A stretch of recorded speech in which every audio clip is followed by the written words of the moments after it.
गले में बलगम का गिरते रहना, ये क्या होता है? सबसे पहले हम इसको समझेंगे। और अगर इस प्रकार से आपको लगता रहता है कि गले के अंदर जैसे कि पानी आता रहता है, बलगम निकलता रहता है, गिर रहा है अंदर पानी, तो ऐसा किस लिए हो रहा है, इसके कारण भी जानेंगे और इसकी ऐसी रेमेडी करेंगे जिसे करने के बाद आपको काफी जल्दी आराम आएगा।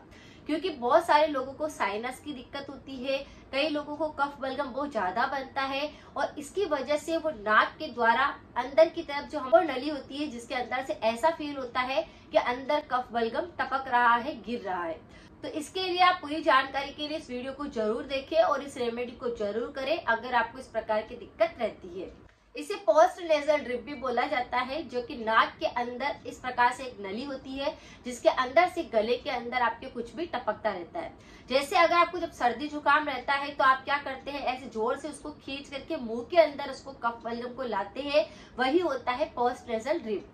यानी उसके द्वारा आपके मुंह तक वो पहुंच जाता है। यानी हमारा पूरा यहाँ का जो एरिया होता है वह पूरा कंबाइंड रहता है, एक साथ जुड़ा हुआ रहता है, जिसके कारण इस प्रकार से जैसे ही आप नाक से जोर लगाकर कुछ खींचते हैं तो गले के अंदर आ जाता है। तो इस तरह का सिक्रेशन आपके अंदर बिल्कुल धीरे धीरे होता रहता है। कि बढ़ती उम्र के साथ में दिक्कत हो सकती है या फिर बहुत सारे बड़े बुजुर्ग होते रहते हैं, उनको इस प्रकार से लगता रहता है कि सिक्रेशन हो रहा है। सिक्रेशन होने का मतलब यह है कि जो कफ बलगम बिल्कुल पतला सा सर्दी जुकाम होकर के होता है वह बिल्कुल पतला रहता है, लेकिन वह गाढ़ा होकर के स्त्राव अंदर चलता रहता है। सिक्रेशन का मतलब वो बहाव अंदर धीरे धीरे चलता रहता है। तो यही होता है अंदर आपकी पोस्ट नेजल ड्रिप चल रही है, यानी कि अंदर से कुछ टपक रहा है। होता किस कारण से? जैसे बहुत सारे लोगों को एलर्जिक रिएक्शन रहते हैं तो ये दिक्कत हो सकती है। कई बार वायरल इन्फेक्शन लगने के कारण, बैक्टीरिया का इन्फेक्शन लगने के कारण ये दिक्कत होने लगती है। और जिन लोगों को लंग से रिलेटिव इन्फेक्शन बचपन में हुए हैं, तोड़ के अंदर हुआ है, तो भी ये लक्षण आपको देखने को मिल सकता है। तो इस प्रकार से लंग्स इन्फेक्शन के कारण भी बहुत ज्यादा नाक के अंदर इस प्रकार से टपकता है और गले तक पहुंच जाता है।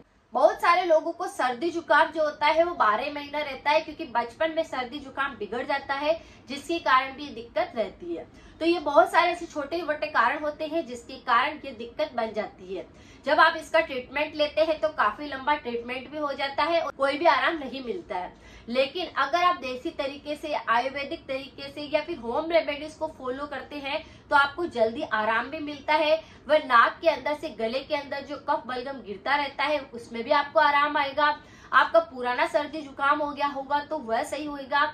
अगर आपको निमोनिया हो चुका है बचपन में तो वह सही होगा।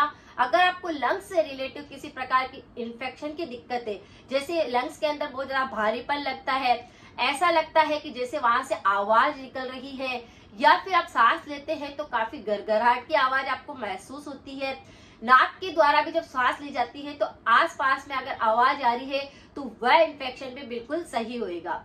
तो इससे काफी सारी बीमारियां आपकी सही हो जाएगी। अगर आपके बहुत ज्यादा गले के इन्फेक्शन भी होते हैं तो इस रेमेडी से वह भी बिल्कुल सही होएगी। तो अगर आपको थ्रोट इन्फेक्शन होते हैं तो इस पर मैंने काफी सारे वीडियो है, आप चाहे तो उनको भी एक बार जाकर जरूर देख सकते हैं।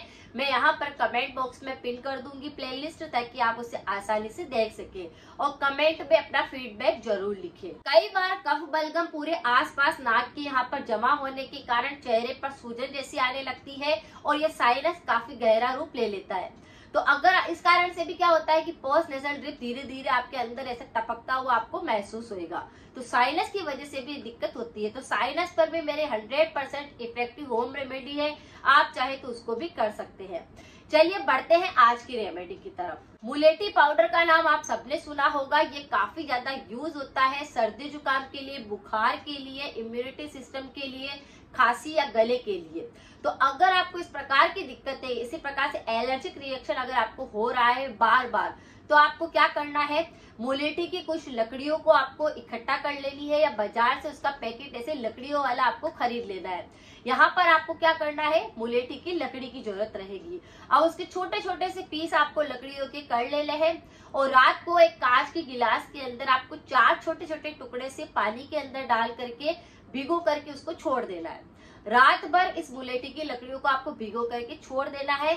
सुबह सबसे पहले उठ करके आपको उस पानी को छान करके उन लकड़ियों को पहले आप अच्छे से मसल लीजिए और उसके बाद उस पानी को ऐसे छान लीजिए और उसके बाद उस पानी को पीना शुरू करें। सुबह सुबह लगातार अगर आप इसे 2 या 4 दिन भी ले लेंगे तो आपको काफी जल्दी आराम मिल जाएगा। जो थ्रोट इन्फेक्शन हो रहे थे, जो सर्दी जुकाम हो रहा था, बार बार एलर्जी हो रही थी और जो नाक के अंदर इस प्रकार से आपके गले तक कफ बलगम टपक रहा था, तो वह बहना बिल्कुल सही हो जाएगा। इस रेमेडी को कोई भी कर सकता है, इससे कोई नुकसान नहीं होता है। और आप जब इसे करेंगे तो आपके लंग्स भी काफी ज्यादा मजबूत बनेंगे, आपको ऑक्सीजन लेवल बढ़ेगा, आपके थ्रोट इन्फेक्शन नहीं होएंगे, आपका खाना पचेगा, एसिडिटी नहीं होगी, तो इससे काफी सारी बीमारियां आपकी सही हो जाएगी। रात भर इनको भिगो देना है और सुबह इसको पी लेना है, बस इतना सा काम आपको करना है। तो जो गले के अंदर आपको सिक्रेशन लग रहा है, जैसे कि बार बार बलगम का स्त्राव अंदर हो रहा है, वह बिल्कुल होना बंद हो जाएगा। लेकिन रेमेडी तभी काम करती है जब आप कुछ परहेज भी करते हैं। तो आपको आपकी लाइफ में बहुत सारे परहेज भी करने रहेंगे इस रेमेडी के साथ में। जैसे आपको खट्टी चीजों का सेवन नहीं करना है, जिसमें अचार का प्रयोग नहीं करना है। आपको जब कफ बलगम बहुत ज्यादा बनता है तब आपको दूध और दही का सेवन नहीं करना है, केले का प्रयोग नहीं करना है।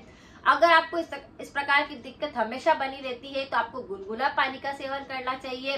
तला हुआ मिर्च मसालों पैकेट वाले आइटम को नहीं खाना है, इनसे भी कफ बलगम ज्यादा बनता है। तो अगर इन सब सावधानियों को आप रखेंगे, परहेज आप करेंगे, रेमेडी को आप लगातार करेंगे, तो रातों रात भी आपको काफी फर्क महसूस होगा। तो ये रेमेडी काफी 100% इफेक्टिव है, आप इसको कर सकते हैं। अगर जानकारी को यूजफुल लगी है तो सभी के साथ जरूर शेयर करें, क्योंकि यह समस्या काफी लोगों को होती है और इससे काफी लोग गुजर रहे होते हैं और इसका ट्रीटमेंट ले रहे हैं, लेकिन उनको कोई राहत नहीं मिलती। लेकिन इस रेमेडी को आप करेंगे तो आपको जल्दी आराम मिलेगा। मिलते हैं फिर नेक्स्ट जानकारी के साथ में। Thank you so much.